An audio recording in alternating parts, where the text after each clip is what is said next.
নন্দীগ্রাম প্রচুর আন্দোলন করেছে, আন্দোলনের সাক্ষী আছে।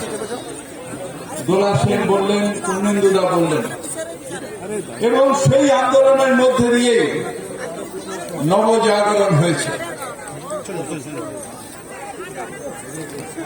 বিপ্লবের নতুন নাম সিঙ্গুর ভাঙর নন্দীগ্রাম। এই নন্দীগ্রামের থেকে বাংলার দ্বিতীয় স্বাধীনতা সংগ্রাম আমাদের হয়েছে, এবং তাই একটা জগদ্দল পাথর সিপিএম, সেই সিপিএম কে আমরা সরাতে পেরেছি। যদি নন্দীগ্রাম না থাকতো, সিঙ্গুর না থাকতো, ভাঙর না থাকতো, তাহলে সিপিএম কে সরাতে পারতাম না।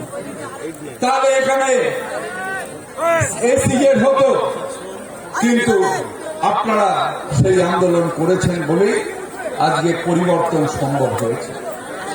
কিন্তু যেরকম ভারতবর্ষের স্বাধীনতা হওয়ার আন্দোলনের কথা বলবো আর মহাত্মা গান্ধীর কথা বলবো না, সেটা যেরকম হয় না।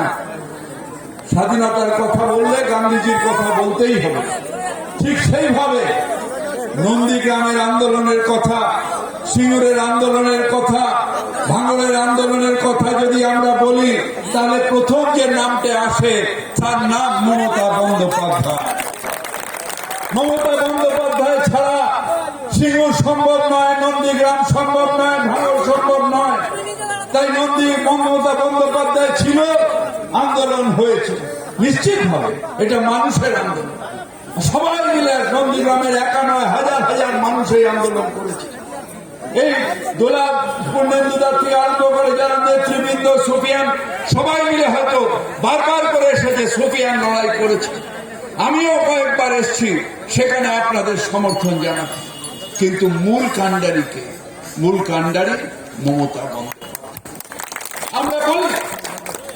আমরা বলি আমরা কেউ হেলিকপ্টারে করে আসিনি, আমরা প্রত্যেকের সিঁড়ি দিয়ে উঠেছি, প্রত্যেকের সিঁড়ি দিয়ে উঠেছি। কিন্তু সেই সিঁড়িটা তৈরি কে করেছেন? সেই সিঁড়িটা তৈরি করেছেন মমতা বন্দ্যোপাধ্যায়। ফিরাদ হাকিমকে লোকে চিনত না, যদি মমতা বন্দ্যোপাধ্যায় কাজ করার সুযোগ না দিতেন, সিঁড়িটা তৈরি না করে দিতেন, তাহলে ফিরাদ হাকিমকে লোকে চিনত। তাই আজ সেই কথা বললাম না, এটা আমার কথা, আমি কাউকে বলছি না, শুধু আমার কথা। আমি পথও হব না, মূর্তিও হব